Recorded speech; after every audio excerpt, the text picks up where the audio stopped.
Policiais indígenas trocaram flechas e É sério isso? Nossa, juro. É sério. Era pra O que eu tô lendo é sério? Entendi. Lógico que é sério. É sério mesmo? Lógico. Policiais indígenas trocaram flechas e bombas de gás na esplanada dos ministérios em Brasília nesta terça-feira. O confronto começou quando um grupo de 500 a 800 indígenas protestavam contra o projeto de lei 490 de 2007, que pode anular a demarcação de terras.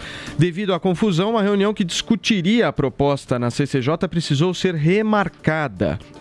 A assessoria da Câmara afirmou que um policial legislativo, um policial militar e um servidor da área administrativa da Polícia Legislativa foram feridos por flechas. Todos foram socorridos por médicos e passam bem. Com ferimentos graves causados por bombas de efeito moral, gás lacrimogênio e gás de pimenta, 2 indígenas seguem em observação no Hospital Base de Brasília. É isso mesmo, Vini? Essa isso notícia mesmo. é verídica. É verídica. Inclusive, nós tivemos a imagem também do policial ferido ali com uma flecha de um indígena. Enfim, cada um com a sua versão, né? Os indígenas falando que foram os policiais que iniciaram ali o confronto e os policiais falando que foram os indígenas. Enfim, é uma discussão importante, polêmica e que tem gerado bastante atrito aí durante essas discussões, Paulo. Ô, Adriles, qual que é a consequência prática nas terras indígenas se esse projeto de lei for aprovado? Eu acho que é absolutamente quase que nenhuma. Eu acho que já tem 15% de terras demarcadas de território indígena.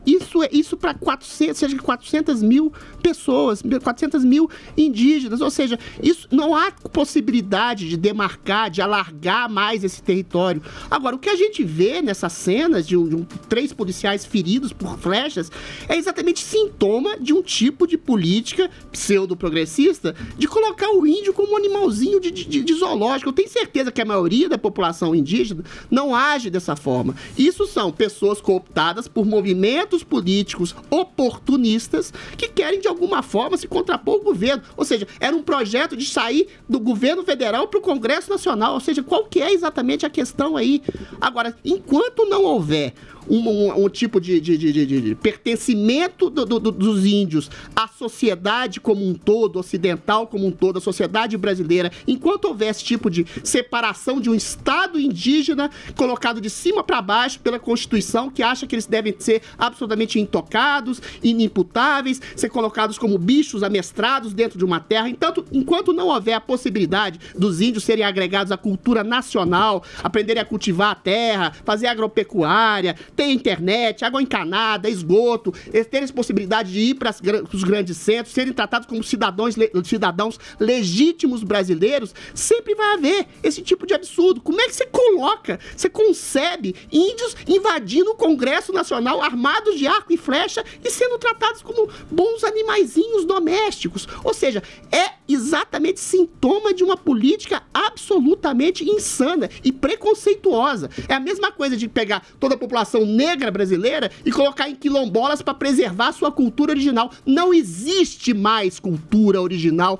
indígena. O caldo da mistura brasileira é exatamente a nossa força de pessoas que misturam, que mesclam suas culturas, seus comportamentos, suas origens étnicas. Colocar o índio como um animalzinho de zoológico que deve ser colocado numa terra específica, isso só dá problema. Não adianta. Joelzinho, ficou faltando o seu comentário sobre a treta dos indígenas lá em Brasília. Pois é, uma cena triste que a gente vê lá em Brasília. Os indígenas, as lideranças, os povos estão basicamente desesperados agora. Porque resgataram esse projeto que não é de agora, de 2007, que basicamente inviabiliza qualquer demarcação de terra indígena aqui para frente. Tem diversos povos indígenas que até hoje não têm reconhecida a sua terra. E a questão racial no Brasil é diferente um pouco, Adriles, o que você mencionou. Você falou, é como se pegasse os negros e tudo. Os negros, os caboclos, os brancos, são todos povo brasileiro. Povos indígenas que vivem separados não se veem como povo brasileiro, têm um orgulho de ser uma identidade diferente, são uma etnia diferente. O Brasil, o grosso do país, não tem diferenças de etnias. Por mais que tenha um branco, um negro, é todos brasileiros. Povos indígenas não. Tem muitas vezes uma cultura própria, uma língua própria. Sofreram séculos de perda de terras, de morte. A população indígena do Brasil, a gente sabe que veio mais ou menos numa queda constante.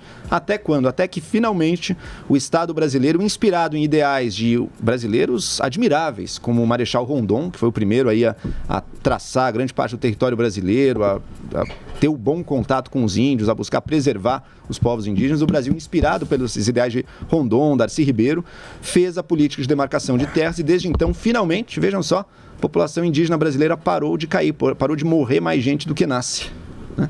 Então, agora, infelizmente, estão botando a pá de cal em nome de quem? Em nome de interesses econômicos ultrapredatórios, de garimpo ilegal, que querem legalizar tudo, em nome de grilagem de terras, querem também dar a anistia da grilagem de terras, ou seja, a cada nova geração, anistia todo mundo que grilou e vendeu no passado. Assim vai, assim avança, muito bem. E caminha lado a lado o genocídio indígena da destruição ambiental brasileira. Peraí, Adriles, vamos girar a pauta, só uma pergunta retórica. Esses povos se quiseram colocar como diferentes, com etnias, com culturas diferentes, ou foram colocados pelo homem branco, entre aspas, de maneira diferente? É claro que existe uma hegemonia de cima para baixo que quer colocar os índios de maneira diferente. E, meu caro, 15% do território nacional para 400 mil pessoas, você quer mais terra? Adriles, você sabe quantos por cento do território nacional está na mão de 1.000 CPFs? Quase 20%. Mas 15% para 400 mil pessoas é muita coisa. O latifúndio não te ofende? De a demarcação indígena te ofende mais que o latifúndio? Ué, mas o latifúndio ele cria produtividade, cria alimento, cria agropecuária, cria terra cultivada, cria emprego, gera emprego, gera renda, gera trabalho. Gera pobreza no campo também. As populações indígenas geram renda para eles mesmos, Joel. Geram preservação de culturas e povos. É impossível. Muito mais gente, inclusive, eu quero preservar aqui a minha sanidade mental sempre.